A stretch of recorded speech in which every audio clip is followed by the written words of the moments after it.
to Todd's Pod. This week we have Alex. He's got to get up and give me a hug because I'm a hugger. All right. All right. Alex is a friend of mine.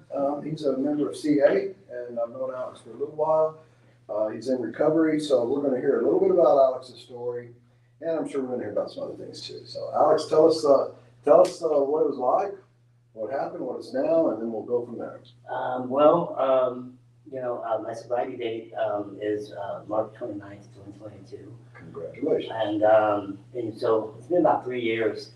And I'm telling you that probably, going back, I've seen a lot of places, looking back now, I've seen a lot of places where I normalized a lot of things.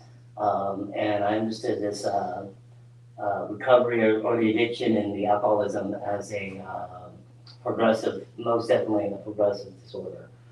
There was just things in my life that I continued to normalize. And, it was absolutely like, looking at it now, I'm like, that's not normal.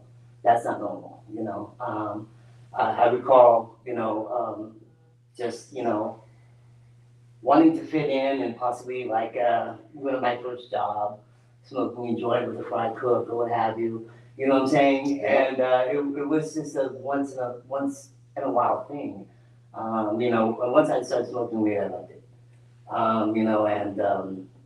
Then I added, I started working for a construction crew, and it was the normal to drink, and so I started normalizing that.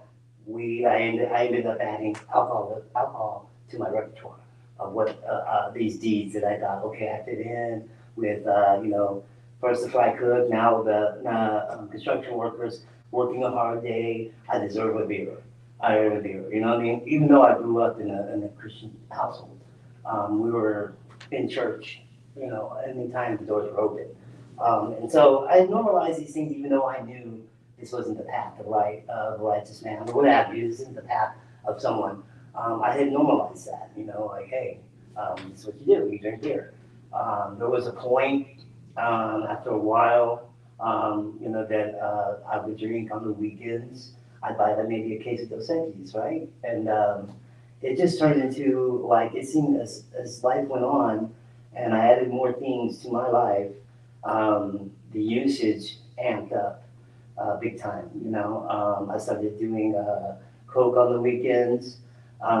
Somehow that ended up getting in there to the point where it was every weekend I had to, buy some coke. That's me and my ex-wife at the time. We would purchase coke, and we would have our little weekend thing, and then it just seems like as soon as life got harder, the more I leaned on drugs and alcohol to cope, and so it just seemed easier to numb myself out or get drunk, start drinking during the day, start drinking at lunch, at another workplace. Start drinking at lunch. I worked in the office at one point, and it was, we called it liquid lunch. We'd have an hour, we'd go to the bar, see some guys, smoke some weed, drink a beer, and then I get introduced to, what they call it, an eye opener. My mother-in-law at the time was like, hey, give me an eye opener. I was like, what is that? This is 6 o'clock in the morning, She's like, an eye opener, And it just, as life kept going and you're solving your problems with drugs and alcohol, and instead of, principles, this is what happens, I got to the point to where I was drinking during the day, in the morning, first thing, and needing it, which was the worst part.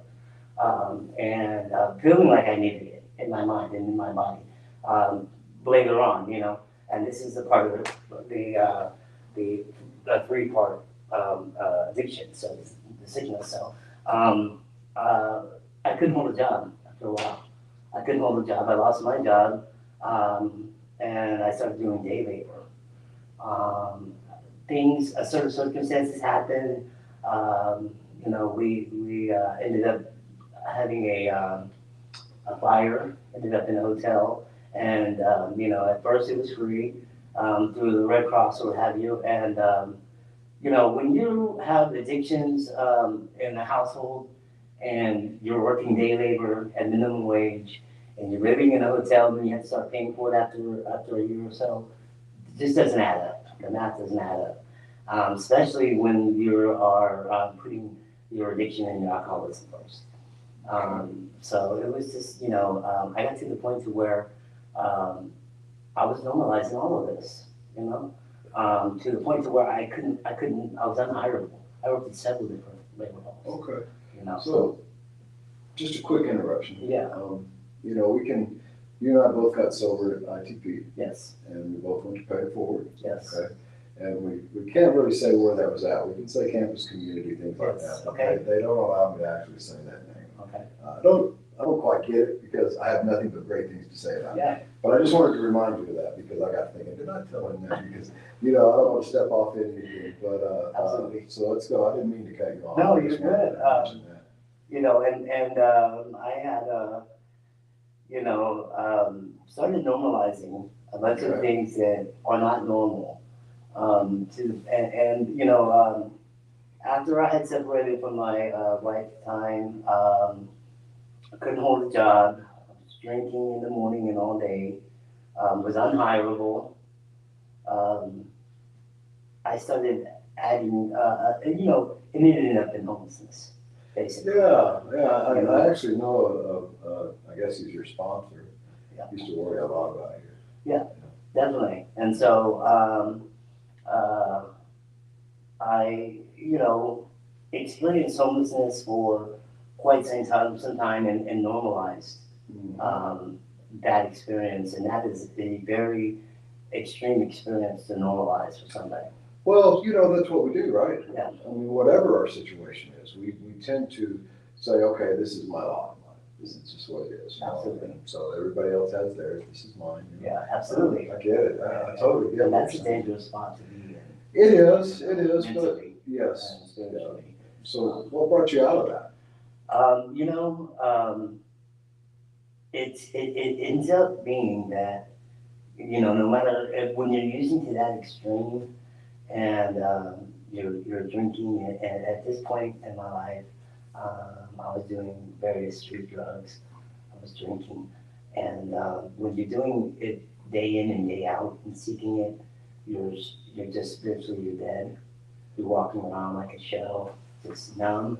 Okay. And psychosis is mental illness is a big factor, and bringing me basically to my knees, and basically, I'm trying. At one point, I figured I was just gonna die out here in the streets, and this was my lot in life. You know what I mean? And when you start thinking that way in psychosis, when you're putting all these, things in your body. Your spirit's gone, your mental is next, basically, you're barely hanging in there. So, I told you I would dig some things out of you Yeah. that you might not mention, right? So, didn't you drink something other than alcohol to get your Absolutely. Sometimes Absolutely. it turned into a thing, didn't it? Yeah, What absolutely. was that? The Texas laws here at that point when I was drinking, I remember, I guess you couldn't buy beer at 12 on Sundays, and I had found out that there is alcohol in Listerine.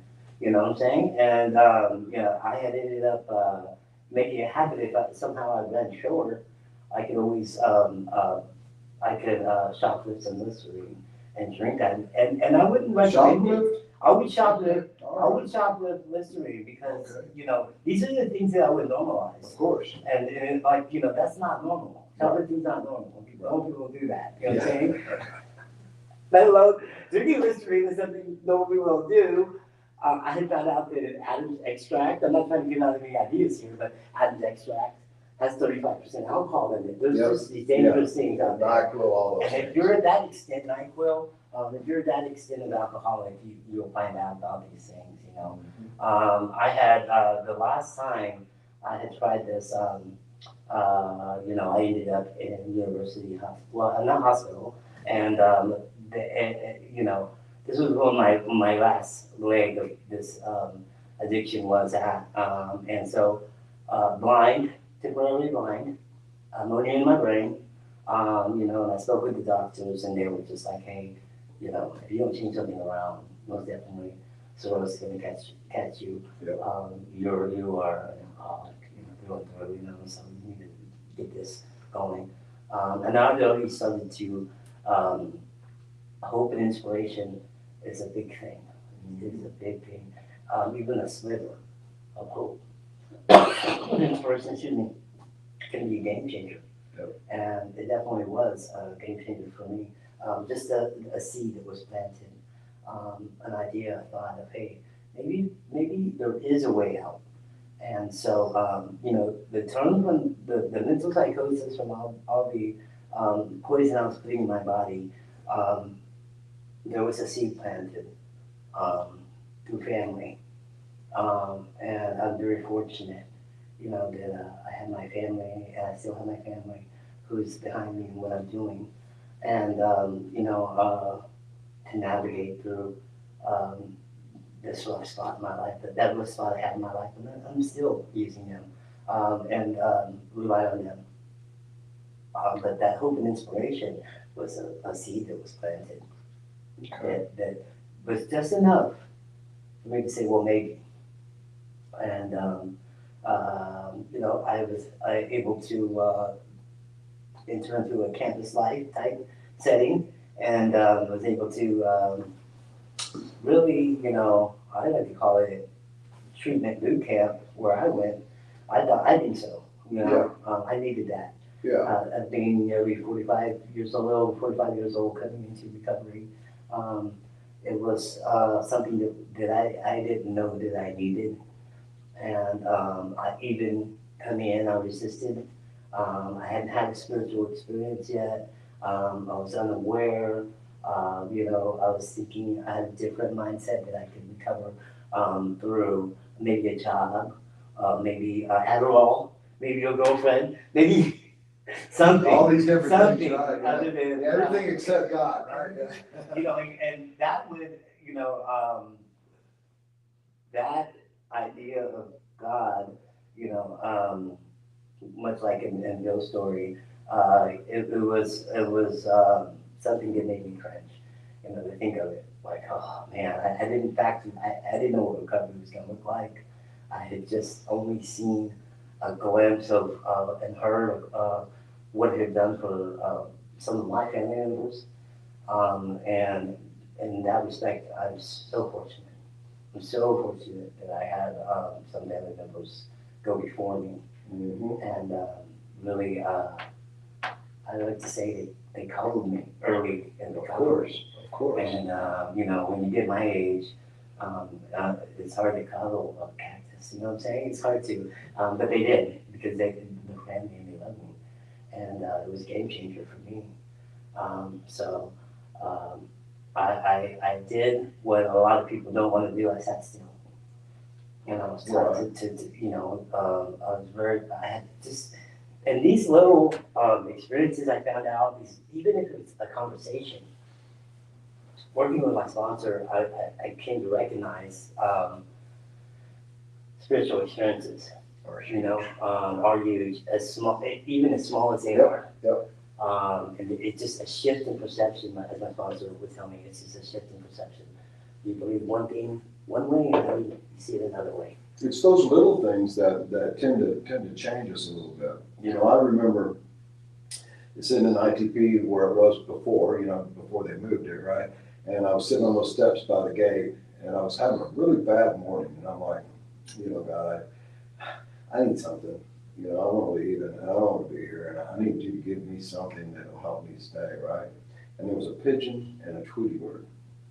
I've told the story many times. And they flew up right in front of me. The sun was like right about there. And when they flew up like that, of course I saw a big cross, little cross. And it's like I heard this voice say, what about these? And I'm like, I thought, you know, it's things like that, you know, some people, you know, but for me, that was huge. Yeah. You know, that was God saying, hey, man, I'm here, and this is my miracles. Because if you think about it, not only seeing those crosses, but it's kind of a miracle birds fly. Yeah. You know, And it's confirmation. yes. Absolute confirmation. Yes, definitely. So a quick question. So, you know, we both went through the ITP program. Yes. Had you gone through a program, because, you know, ITP is very unique in some ways because, well, a lot of them do it now, but back then, they address your mental health and your substance at the same, together. Yes. Now, if you went to a place that didn't do that, do you think you'd be sitting where you are today? The dual diagnosis program, is what they call it, was unique in that center because it kind of plotted out both paths for you.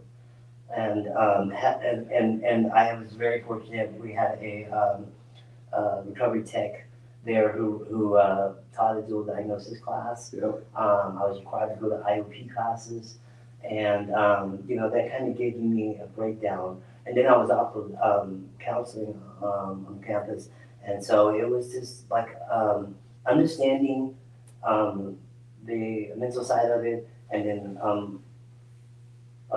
learning the recovery side of it, coming together in a loving environment that was safe, and having the fellowship part, the unity part of it, and seeing life after, just the spiritual came together, I believe, and then the mental fog being lifted. I feel like I was still going through psychosis in the beginning. first, 60 days. To be honest, I just was like, I thought I was going through a depression maybe. And, I had relied on substances since I was 17, looking back till I was 45, it's almost 30 years, in some fashion, whether small to like extreme, to be honest, to look at it. As small as it is to just smoking one joint at work, throwing trash out, what I'm saying, to like where I'm living in the street and relying heavily on substances, was a long time. So it takes a minute for it to come back, what I'm saying? I saw you in those early days. Yeah. I saw you in those early days, and I tell you, it's funny because some people make the same kind of comments about me, but you were rough. Yeah. You were rough, and somehow or Yeah. another, it looks like you've shaved like 20 years off your life. I mean, right? Yeah. As we get the thing about our health, our health starts coming back. We start feeling better. We start doing more things, and so what's your life like today? Today, I'm very fortunate. Like I said, following these steps and working with my sponsor and really getting into that notion of directing your life towards God and building up your self-will and these practices, these basic practices. That has a way, the universe, however you want to look at it, has a way of conspiring to help you. And I most definitely didn't know why certain things happened, but they did along the way. And looking back now, I'm able to recognize them because I'm more in tune with myself, God, with spiritual experiences. I can see them, and I see opportunities, and I'm like, hey, I better go. As much as I don't want to do this, as much as I want to lay around or I want to do something else, I better get over there. And there's a blessing in it for me, and keep it in mind of God's will. Right. God's will, and I really, and so I'm able to look at myself today, and I have a great job. It's very purposeful to me because I do work directly with the homeless community as well as the general public, and it's given me the experience to get me grounded. Most definitely. I'm grateful for that. I'm able to see the sickness of this disease and disease of homelessness. I'm able to see what could easily happen to me. Again, if I don't keep spiritually fit, if I don't stay grateful, if I don't do certain things that allow me to be where I'm at today, which is a lot better than what I was 3 years ago. Of course. Well, I've kind of followed your journey, right? And you were pretty grumbly back then, but anyway. So you've been doing these different things, and you actually did some stuff for me when I was at that skeet shoot for Pay It Forward. Yes. Pay It Forward is such an awesome program. Yes.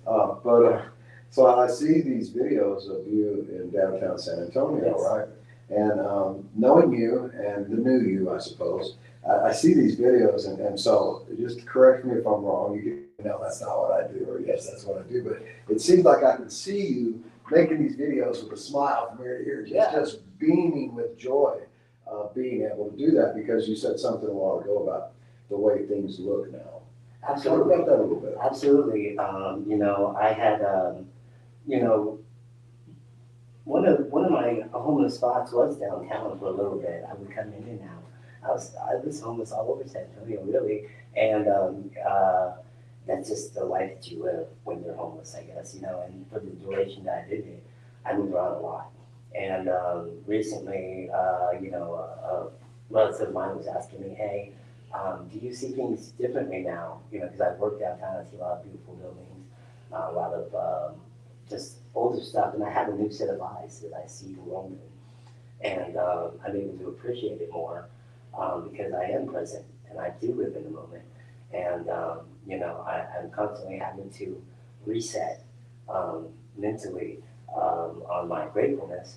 And so I started making videos. I ended up getting a hands-free pair of glasses that I could record as a Christmas present.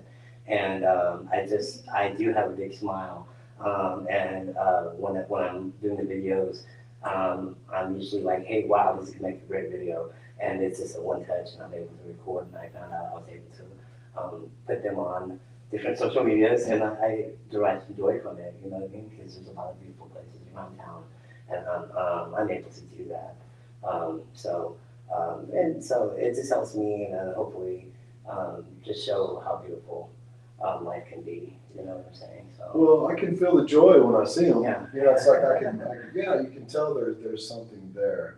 But I definitely have enjoyed watching your walk and your journey. Yeah. And I definitely look forward to seeing your stuff in the future. Okay. All right. Yeah. So you do intend to get back on track at some point with those glasses. Yeah. You know, I know that you had a slight little snag there with Yeah. for a little bit, but I know you plan on getting back on track. So I do look forward to seeing more of that. Thank you. So in Pay It Forward. Yes. Okay. Did you get? So I went from ITP to Pay It Forward because I wasn't ready. I was ready for the community, but not ready for the community, if that makes sense, right? Okay. I mean, it's like I could go out there, but I wanted to always, it's like Pay It Forward gave us a safe place Yes. to come back to. Got a little nervous, man, get back. And we had brotherhood in there. We had, you know, this, well, we're both alumni, right? So we have this brother, well, we have the alumni at ITP, we have a brotherhood there, we have brotherhood Pay It Forward. But I know that for me, man, it was so comforting to know I had a safe place to go if things got a little hairy. And if I would have not gone to Pay It Forward, I wouldn't have had that safe place to go if things got hairy. You know, so what was your experience in that transition? What did you feel like when you got out in the world for the first time? Well, absolutely. Sober, yes. Yeah. You know,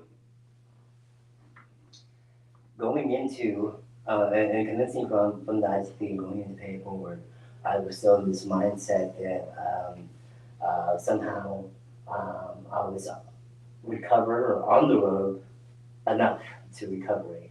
And I wanted to, I had this attitude of going, to be honest, going to Pay It Forward. And I was just like, I'm gonna go low under the radar and just use this for whatever I needed for. That was my mindset I had at the time.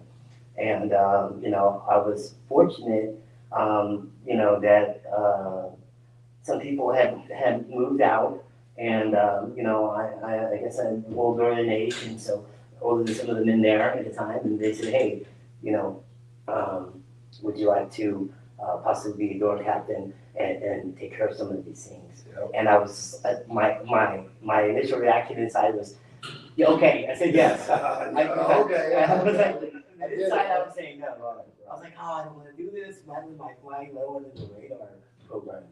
And so that, you know, I just recognized and I was able, once again, fortunate to have been encouraged and suggested and urged by another family, my sponsor, hey, do things that are uncomfortable, possibly, that you might feel vulnerable doing this growth in it.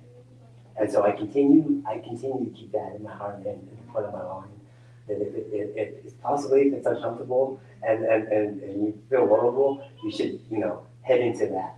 And, I really pay for helping with my accountability to myself and to others.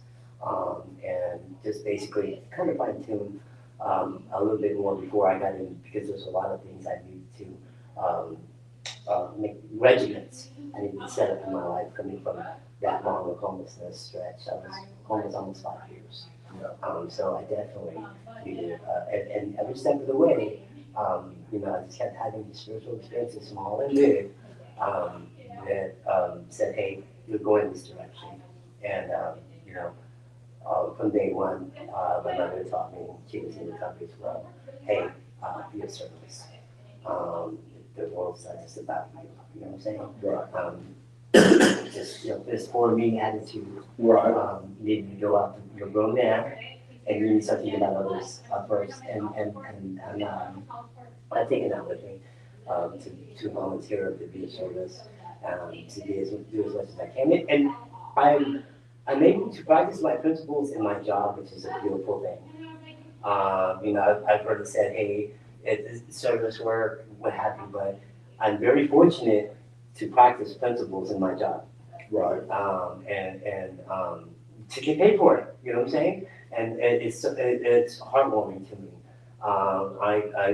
I'm not too much to break down and cry guy, but it does pull at my heartstrings when I'm able to help somebody, and that feeling I get when I see where they're at in life, and I've been placed in a position to where I can make a difference, even in the smallest amount, and still do my job and get paid for it.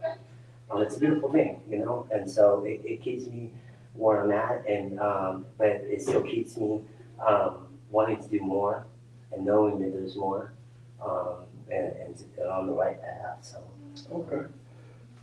All right, let's change gears just a little bit. Okay. All right, so you're a member of CA. Yes, I guess that's your predominant recovery is CA, correct? Yes. And that stands for Cocaine Anonymous. And a lot of people, when I tell them, because I love CA, right? Yeah. And a lot of them say, well, cocaine wasn't my problem, although cocaine was my problem a couple of times back there. Yeah. Pretty seriously, but Yeah. some people come in and like, oh, well, cocaine's not my problem. This isn't good for me. I was out there. I'm more of a gasoline and hell tougher guy. So why would I want to come to CA? What's your answer to me when I say that? It's very inclusive. It's all inclusive. And for me personally, I had family members in each, one in AA, one in CA, and I just was able to feel comfortable in CA. Basically, just in both of them really, because I am an alcoholic. Right. And I added other things to my repertoire, and so I like the inclusiveness of it. I ended up being voluntold to do certain events, and I'm glad I did, because I didn't want to do it, and I loved it, and I was won over by it. The idea that there is life after addiction is something that needs to be passed on. And so I love the events, and I would volunteer for the events, even though sometimes I'm just like, it takes me a little bit to get into it, and then I'm able just to be myself and really have fun with it, and then realize that this is the right thing, this is a good thing.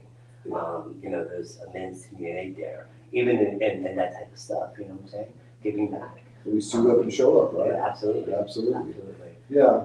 So I tell everybody, I qualify for everything. There's no doubt. No doubt. I'm sure that I do. But the thing is that I can see a kind of like my opportunity recovery group, because more or less I don't really subscribe to any one A. I don't care what your problem is, you're welcome in my group, because I want everybody to know each other.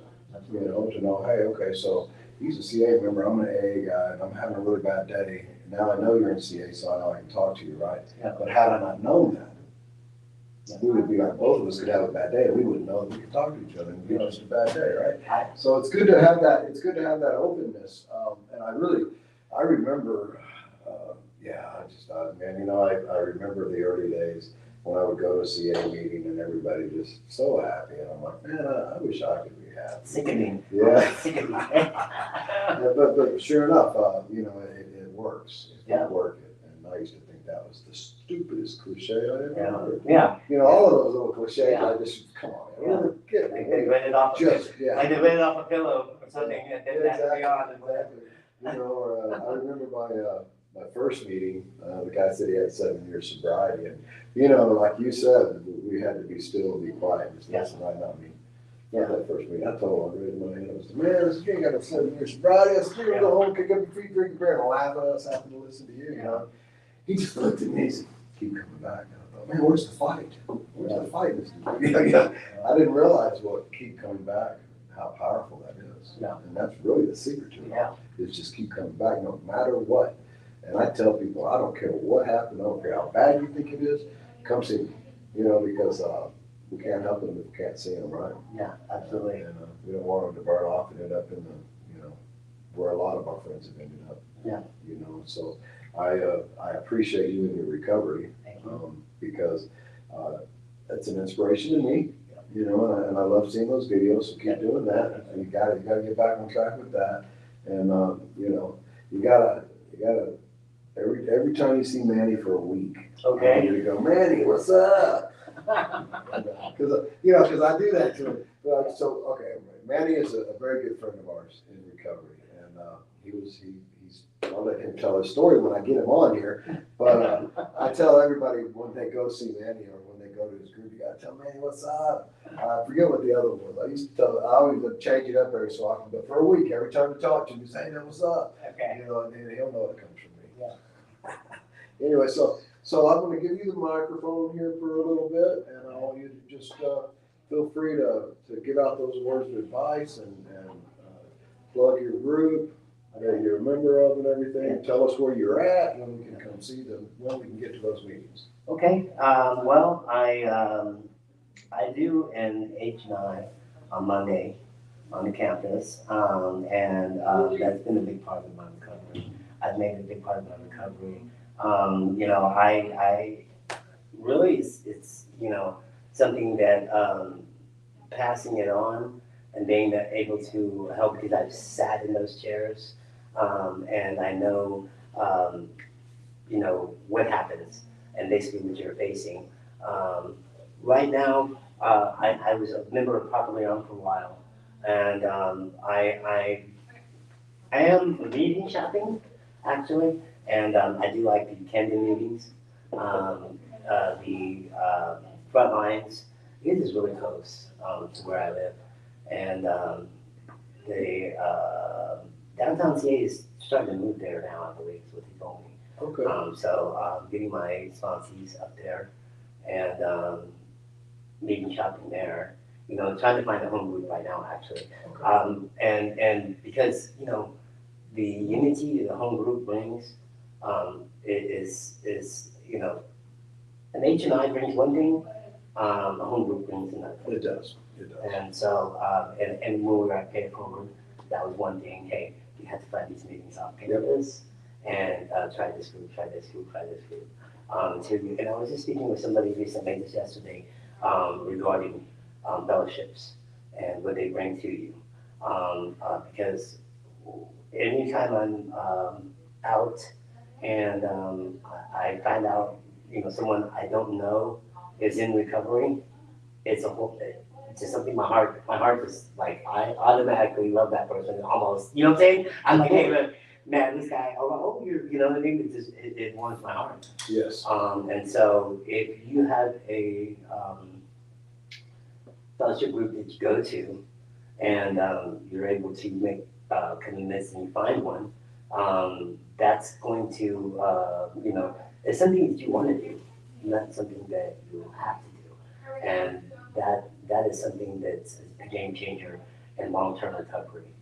It's like, hey, stop with this attitude of I have to sit in a meeting for the rest of my life, you know what I'm saying? And start navigating and maturing that, hey, I get to go to this meeting, I get to be of service, and if you want to, that's going to be a game changer in recovery. So. correct me if I'm wrong, but didn't you agree to possibly come to our new meeting place and start a I CA did, meeting I there did for us? agree, I did agree. All right, and that's gonna be at Thousand Oaks, Nelson Darrow. We're having our grand opening on June first. Okay, It's gonna be at 2:30. We're gonna have hot dogs and hamburgers for everybody. It's gonna be for donation, and if you, what day is it again? June 1st, And what day is that fall it's a on? Sunday at It's 2:30. Sunday. Yes. 2:30, I get off work at 3. Well, it's gonna go till 4, I think, Go till so, 4. so you probably got time to Okay. skip over. Call me up, I'll save you a burger. Okay, But, I look forward to you getting that meeting started there. okay, And if everybody will kind of watch my social media, you'll find out more about when we're gonna be opening up. And watch his social media, and you will find out more about when he's gonna start that meeting, okay? Alex, it's been great, man. thank you, sir. I appreciate you coming out and talking to us, okay? Love you. Yes, sir. Love you Thanks, too. sir. You have a great day. And, okay, everybody, as you just heard, we are moving to a new place. It's gonna be El Sendero on Thousand Oaks. Our goal is to have the grand opening, well, we're gonna have the grand opening June 1st regardless of how far along we are. But we will definitely keep you informed as time goes on. I keep posting these little bits about progress that we make. Like I said, El Sendero, Thousand Oaks, June 1st, 2:30. Come have a burger or a hot dog. It's all for donations, and if you don't have a lot to donate, don't worry about it. You know, we're still gonna give you a hamburger or a hot dog. Have a great day, and I look forward to seeing you next week. Thank you.